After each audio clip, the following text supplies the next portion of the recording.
저희가 지금 시편 119편을 지금 살펴보고 있는데요. 살펴보는 이유는 저희 교회 표어가 하나님의 뜻, 세상을 분별한다라 그래서 하나님의 뜻은 어디에 잘 기록되어져 있을까요? 말씀에 기록되어 있기 때문에 하나님의 말씀이 얼마나 귀하고 중요하고 유익한가를 함께 같이 나누기 위해서 시편 119편을 지금 계속 지금 살펴보고 있습니다. 잘 알다시피 시편 119편은 22개의 연으로 되어 있습니다. 시이기 때문에 22개의 연인데 지금 몇 번째냐면 6번째입니다. 6번째인데 이게 대부분 말씀 뭐 지키게 하십시오, 뭐 살게 해주십시오, 가르쳐 주십시오. 동일한 이야기가 반복되고 있기 때문에 제가 이게 드리는 이유는 지금 6번째밖에 안 왔는데 막 한계에 부딪히고 있습니다. 아직까지 갈 길이 먼데 너무 반복되다 보니까는 도대체 저의 실력이 막 드러나는 것 같아가지고 매우 힘이 드는데 여러분들이 힘이 제가 좀 힘을 잘 낼 수 있도록 좀 지혜를 달라고 같이 좀 기도해 주시면 좋을 것 같아요. 6번째인데 아직 남은 게 너무 많거든요. 지금 반복돼서 너무 힘들더라고요. 지금 막 쥐어 짜내고 있습니다. 지금. 그래도 어떡합니까? 시작한 거니까 맞춰야 되는데 하여튼 기도 많이 해주시고 제가 지혜를 가지고 더 잘 짜낼 수 있도록 사실 짜낸다기보다는 하나님의 말씀이 풍성한데 제가 연약해서 요 정도밖에 안 나오는 저의 연약함 때문인 것을 고백하면서 좀 여러분들 기도의 부탁을 좀 드리고자 하는 겁니다. 자, 이거는 그대로 서론이었고요. 오늘 본문의 이야기도 마찬가지로 하나님의 말씀대로 살고 싶습니다. 그 얘기입니다. 근데 어떤 상황에서 지금 이 6번째 연을 이야기하고 있냐면은 2절에 보니까 나를 비방하는 자들에게 대답할 말이 있게 있사오리. 그러니까 나를 비방하는 자들이 있는데 그들에게 내가 할 말을 만들어 달라 이겁니다. 그러니까 지금 시편 기자 다윗은 저는 다윗이라고 보기 때문에 다윗은 지금 많은 사람들에게 비방을 받고 있는 겁니다. 그럼 다윗이 비방을 받는다라고 할 적에는 신앙인이고 왕이기 때문에 왕이죠. 근데 이 비방을 받는 이유는 뭐였겠습니까? 믿음과 신앙 때문에 받는 비방인 겁니다. 아마 여러분들도 삶을 살아갈 적에 주변에서 보통 교회 다니시는 분들 보면은 뭐 대부분입니다. 여기 있는 제가 딱 얼굴을 보니까 다 아무리 봐도 선하신 분들이어가지고 정말 믿음과 신앙으로만 사시는 분들 같아요. 그렇다면 이 정도 되시면은 주변에서 사람들에게 욕먹을 일이 없습니다. 그렇죠? 일적인 면이나 성품적인 면이나 뭐 비방받을 만한 일들이 없습니다. 그런데 사람들이 우리를 가끔 비방합니다. 뭐 때문에 비방할까요? 믿음과 신앙 때문에 그렇습니다.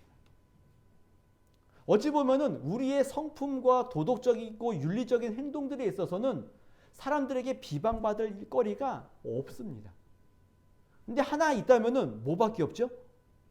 믿음과 신앙 때문에 비방을 받고 어리석은 사람처럼 취급을 받기도 하고 이 세상 가운데 가장 불쌍하고 재미없는 사람처럼 여겨지고 있는 우리인 겁니다. 오죽 그런 의미는 아니겠지만은 사도 바울도 부활을 이야기하면서 만약 부활이 없다면은 이 세상에서 제일 불쌍한 사람이 누굽니까? 우리라고 이야기하죠. 부활의 소망이 없다면은 이 세상에서 가장 불쌍한 사람이 성도들인 겁니다. 바울도 그렇게 얘기했다고요. 만약에 우리에게 믿음과 신앙과 부활과 하나님을 향한 이것이 없다면은 이 세상에서 가장 불쌍한 사람이 누굽니까? 우리일 수 있죠.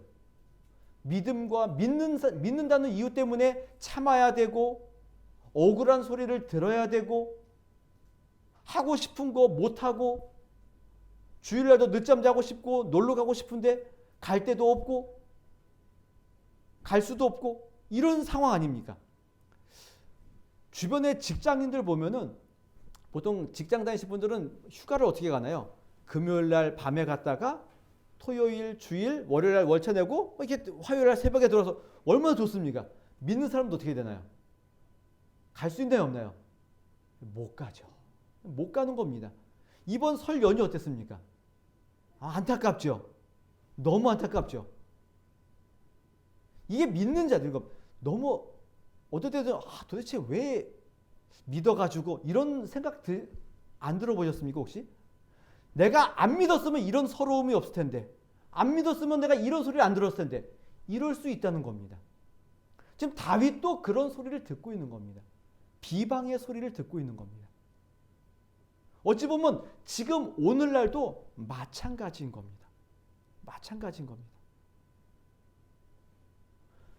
그냥 믿음과 신앙이면 괜찮은데 또 주변에서 뭐라 그럽니까? 야, 너네는 믿는다고 이야기하고 천지를 만드신 하나님을 믿는데 왜 사는 게 그 모양 그 꼴이냐? 이런 얘기 들어보셨나요?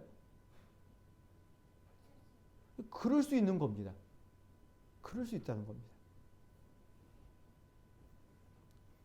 예전에 이제 제가 다니던 어떤 교회에서 같이 이제 사역하던 전도사님이 있는데, 그분이 이제 저한테는 얘기 안 하고 저희 아내한테 얘기했나요? 하여튼 저도 저기 하도 오래돼서 기억이 나지 않는데, 저희 아버지도 목사님이시고 그 위에도 목사님이시고 이러다 보니까는 보통 목회자 집안 가운데 3대쯤 되면은 좀 하나님의 복을 많이 받는다는데 당신은 왜 그런 겁니까? 이런 거죠. 딱 보기 어때 보이는 겁니까, 제가? 좀 이렇게 못 사는 것 같아 보이는 거죠. 못 살고. 사실 못 삽니다. 세계사상적 발전에. 이런 얘기를 듣는 겁니다. 아니, 3대인데 왜 그렇게 삽니까? 이게 안 믿는 사람이 아니라 누구에게 믿는다고요? 믿는 사람들 안에서, 그것도 동역자들 안에서도 이런 얘기를 듣는 겁니다. 저는 그냥 근데 그 얘기 듣고 별로 그냥 큰 걸 그 때문에 뭐 마음에 상처를 입거나 전혀 그런 생각 한 번도 안 했습니다. 제가 다른 거로 상처 많이 받기도 하는데 그 반에서는 전혀 상처를 받지 않았습니다. 근데 그런 이야기를 듣는 겁니다. 아마 여러분들도 간혹 들을 수도 있는 겁니다. 들을 수 있었을 겁니다. 그때 마음이 굉장히 아프셨을 수도 있습니다. 나름대로 열심히 헌신하고 봉사하고 주님을 향한 믿음과 신앙이 있는데 왜 이렇지? 근데 이게 안 믿는 사람과 비교하면은 괜찮습니다. 그렇죠? 어차피 저 사람들은 그런 마음은 가지면 안 되겠지만 어차피 쟤네들은 다 죽으면 어디 가나요? 지옥 가니까 괜찮아. 이렇게 스스로 위로할 수 있죠. 근데 교회 안에서는 다르다는 겁니다. 똑같이 믿고 똑같이 천국 가는데 왜 저 사람은 아파트가 저렇게 좋지? 나는 왜 자가가 아니고 월세지? 이러면 어떻습니까? 마음이 흔들리죠. 흔들리는 겁니다. 자, 이러한 때, 이런 이야기를 듣는 그때 우리에게 유일한 힘, 우리에게 소망이 있다면은 뭐가 있냐면은 앞에 읽었던 41절인 겁니다. 여호와여, 주의 말씀대로 주의 인자하심과 주의 구원을 내게 임하게 하소서. 이거밖에 없습니다. 어떤 비방과 비난과 조롱과 어려움이 나를 짓누른다 할지라도 내가 이 일에서 벗어날 수 있는 유일한 소망과 희망이 있다면은 뭐밖에 없다고요? 주님의 말씀대로밖에 없는 겁니다. 주님이 말씀하시지 않았습니까? 주님이 약속하시지 않았습니까? 이거 말고는 우리에게는 아무런 소망이 없는 겁니다. 이 말씀대로라는 의미는 뭐가 있냐면요, 내 뜻과 나의 생각과 나의 바람이 아니라는 겁니다. 주님, 내가 지금 이런 어려움이 있는데 주님, 이 어려움에서 나를 건져 주십시오. 구원해 주십시오. 그런데 나의 원대로가 아니라 주님의 말씀대로 이루어 주십시오, 이겁니다. 여러분, 이런 기도 하실 수 있겠습니까? 나는 지금 이런 어려움과 이런 비방을 받고 있는데 여기에서 내가 구원을 받으려면은 어떻게 되나요? 이 어려움이 사라져야 되는 것이고, 이 비방하는 사람들이, 이 비방을 받는 그 상황이 없어져야 되죠. 나를 조롱하는 사람들이 주님의 뭐랄까요, 은혜라 그러기도 그렇고 뭐 진노라 그러기도 그렇고 그들을 잠깐 벼락 내려서 그냥 다시는 그의 입을 말하지 못하도록 이랬으면 좋겠는데, 이것이 아니라 우리에게 주어진 유일한 소망과 방법과 믿음은 뭐라고요? 말씀대로인 겁니다. 나의 원대로가 아니라 아버지의 원대로, 주님이 말씀하신 대로 이 일들을 이루어 주십시오, 이겁니다. 우리의 보기 좋은 대로가 아니라 하나님이 원하시는 방법대로 내가 그것을 믿게 싸우니, 내가 그것을 의지하게 싸우니 주님 그대로 나에게 은혜를 베풀어 주십시오 이겁니다. 이게 우리의 소망이고 기도인 겁니다. 이렇게 되면은 기도할 내용이 막 점점 사라지는 것처럼 보일 수 있습니다. 그러나 우리가 기도하는 거 기도하시면 됩니다. 이 상황이 있으면 어렵습니다. 도와주세요. 해도 됩니다. 그러나 문제는 거기에 뭐가 있죠? 그러나 나의 뜻대로가 아니라 말씀대로. 그리고 내가 원하는 것은 이 상황이 비껴가는 것이 아니라 주의 말씀을 의지해서 주님의 구원을 기다리는 것 말고는 없습니다. 이렇게 얘기하는 거죠. 그래서 예전에 그 우리나라 초창기에도 일제 강점기 때도 많은 그 신앙의 사람들이 상황을 보면 어떻습니까? 답이 없죠. 답이 없는 겁니다. 도저히 이 뭐 독립운동 하신 분들도 열심히 있긴 했지만은 그냥 상황적으로 봤을 적에는 도저히 독립할 것 같아 보이지 않는 상황이었던 거죠. 상황 보십시오. 중국도 일본한테 졌죠. 일본이 누구도 지금 공격하나요? 미국도 공격하죠. 뭐 답이 있어 보입니까? 없죠. 그때 신앙인들이 어디에 소망을 뒀습니까? 하나님의 나라에 소망을 두고 있는 겁니다. 뭐 독립을 위해서 기도도 했겠죠. 그러나 그들의 궁극적인 목적은 어디에 있습니까? 하나님의 나라, 주님이 부르시는 그날을 기대하고 찬송하고 기도하며 버티고 있는 겁니다. 이게 믿음과 신앙의 모습인 겁니다. 지금 이 시대가 어떻게 변해 주십시오. 이게 아니라 주님의 말씀대로 주님의 구원을 내가 기다리겠습니다. 이겁니다. 이 기다림을 가지고 있는 겁니다. 그래서 이 시편 기자는 말을 듣고 있는 거죠. 비방의 말을 듣는 겁니다. 근데 그 말을 무엇으로 이겨내죠? 주의 말씀으로 이겨내는 겁니다. 참 시의 묘미가 여기 있는 겁니다. 말로 힘든데 뭘로 이긴다고요? 말씀으로 이기는 겁니다. 여러분에게 은혜와 힘과 능력을 공급하고 우리에게 믿음과 소망을 주는 유일한 길은 뭐밖에 없다고요? 말씀밖에 없는 겁니다. 말씀을 보고 읽고 이것을 믿고 의지하고 소망을 가지고 살아가는 이 일 말고는 우리에게는 아무런 힘과 능력이 없다라고 지금 표현하고 있는 겁니다. 그래서 다윗이 이야기하는 거죠. 주님, 이런 비방 가운데서도 말씀대로 내가 주님의 구원을 기다리겠습니다. 이것을 그들에게 말할 수 있도록 나에게 은혜를 베풀어 주십시오. 주의 말씀만 의지하겠습니다. 이게 지금 41절, 42절의 말씀인 겁니다. 자, 이렇게 그 믿음과 신앙을 표현했죠. 이 믿음과 신앙을 표현하면은 하나님께서 그래, 잘했다. 내가 너를 비방하는 저놈들 내가 다 해치워 줄게. 이런 응답은 나와 있지 않습니다. 여전히 비방을 듣고 있는 그 상황에서 다윗은 주님만 믿고 의지하겠습니다. 이겁니다. 주의 말씀대로 내가 소망을 두겠습니다. 그렇게 말한 다음에 43절에 이렇게 표현합니다. 진리의 말씀이 내 입에서 조금 더 떠나지 말게 하소서. 내가 주의 규례를 바랐음이니이다. 내가 주의 율법을 항상 지키리이다. 영원히 지키리이다. 주님의 말씀에 소망이 있음을, 구원이 있음을 내가 알았기 때문에 나는 그 말씀의 구원을 기다리면서 뭘 하고 있나요? 말씀을 기다리고 지키고 영원히 지키며 살겠습니다. 라고 말하고 있는 겁니다. 어찌 보면은 이 비방의 말들이 그치지 않았을 수도 있습니다. 뭐 그쳤는지 안 그쳤는지 여기 시에 자체에 나와 있지 않기 때문에. 그러나 비방이 그쳤던 그치지 않았던 관계없이 말씀을 내가 의지하고 있기 때문에 그 말씀을 내가 내 입에 두고 그 말씀을 영원히 지키며 살겠습니다. 라고 말하고 있는 겁니다. 이게 쉽지 않은 거죠.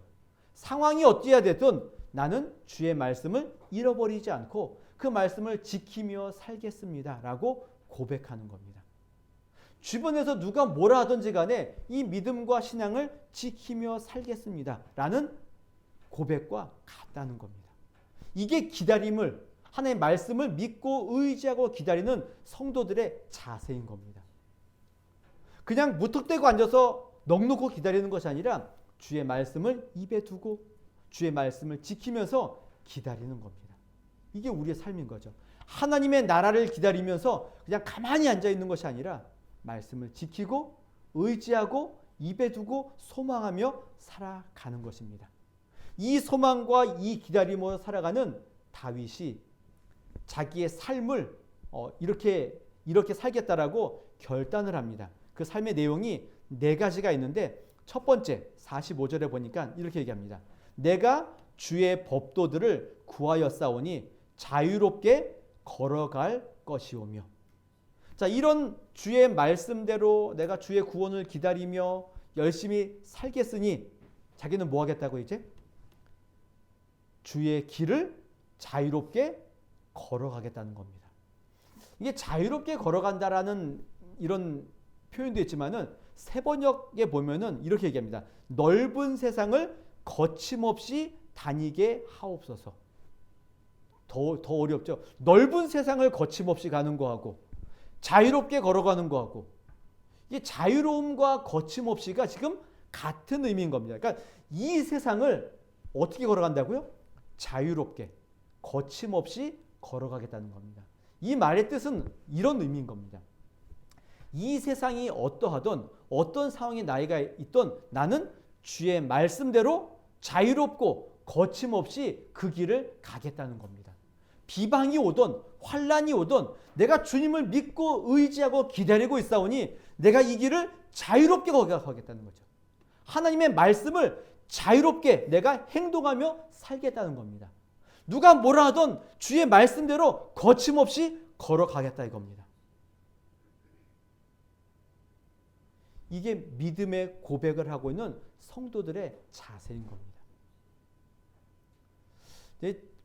목요일 날 목사 후보생 교육이 있어서 이제 그곳에 참여했다가 이제 강의를 이제 후보생 교육인데 저도 어차피 뭐 그 관계된 목사이기 때문에 강의를 안 듣는 것이 아니라 들었습니다.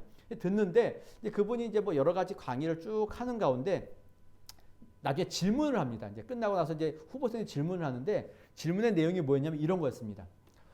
10계명 가운데 4계명이 있는데 4계명을 그때 당시의 4계명을 오늘날 4계명으로 지키는 것은 조금 어렵지 않습니까? 그러니까 옛날 구시대의 어떤 그 시대에 있었던 상황들과 지금 현 시대 상황에 비춰봐저게 4계명은 좀 어렵지 않습니까? 이런 의미였던 겁니다.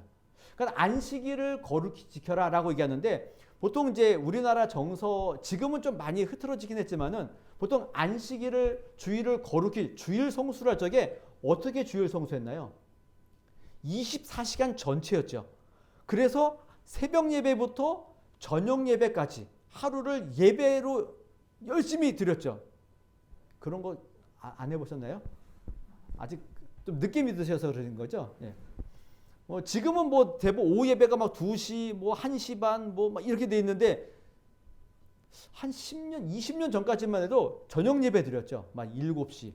저도 이제 사역을 한참 했던 이제 저희 아내와 만났던 그 교회에서는 저녁 예배가 있어서요.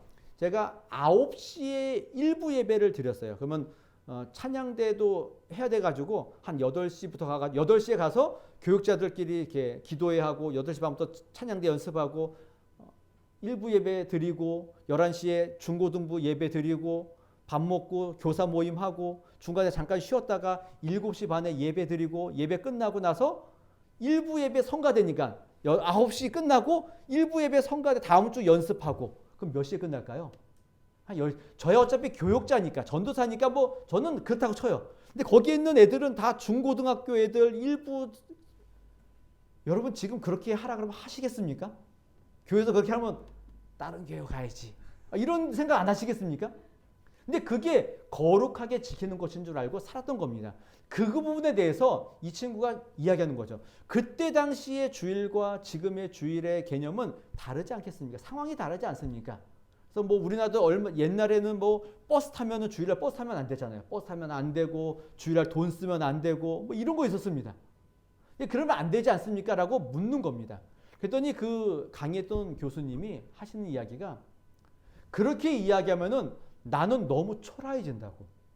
나는 그 말씀을 믿고 지금도 열심히 어찌 보면은 남들에게 자기가 하고 싶은 거 절제하고 주일날 뭐 약간 돈도 안 쓰고 뭐 이렇게 살고 있는데 그렇게 이야기하면 나는 너무 초라해진다. 지금 상황, 현 시대와 맞지 않냐 그러면은 자기 너무 초라하다 이겁니다. 그러나 자신은 그것이 말씀의 내용인 줄 알고 그것을 자기의 신앙으로 알고 지금도 그렇게 재미없이 살고 있다라고 표현하고 있는 겁니다. 이게 뭐라고요? 이게 자유롭고 거침없이 담대하게 그 길을 걸어가는 성도들의 모습인 겁니다. 이게 신앙이라면은, 이것이 나의 믿음이라면은 주변에서 뭘 하든지 간에 나는 그 길을 가는 겁니다.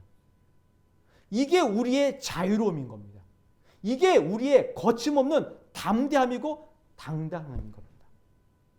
그래서 예전에 있었던 우리 일제강점기 때도 그렇고 초대교회 성도들도 그렇고 순교의 길을 걸어갔던 이유가 거기에 있습니다. 자유로운 겁니다. 죽음의 길의 앞에서도 어떻다고요? 자유로운 겁니다. 죽음 앞에서도 거침이 없는 겁니다. 놀랍지 않습니까? 이게 주님의 구원을 기다리며 살아가는 성도들의 자세인 겁니다. 여러분에게 이런 자유로움과 이런 거침없음이 있으십니까? 저에게도 있냐고 물어보면은 아직까지는 좀 있어 보이는데 모르죠. 또 어떤 상황이 오면은 저도 어떻게 변할지 모르는 겁니다. 저도 장담할 수 없습니다. 그러나 믿음과 신앙을 붙들고 그런 순간에도 자유롭게 이 길을 갈 수 있도록 거침없이 이 길을 갈 수 있도록 기도하는 겁니다. 그렇게 살아가는 겁니다. 이 자유로움과 거침없음이 여러분들에게도 있었으면 좋겠습니다. 오늘 다윗의 이야기가 아니라 우리의 이야기가 되셔야 되는 겁니다. 주님의 법도와 주님의 길을 자유롭게 걸어가게 해주십시오. 이 세상을 거침없이 달려가게 해주십시오. 이겁니다.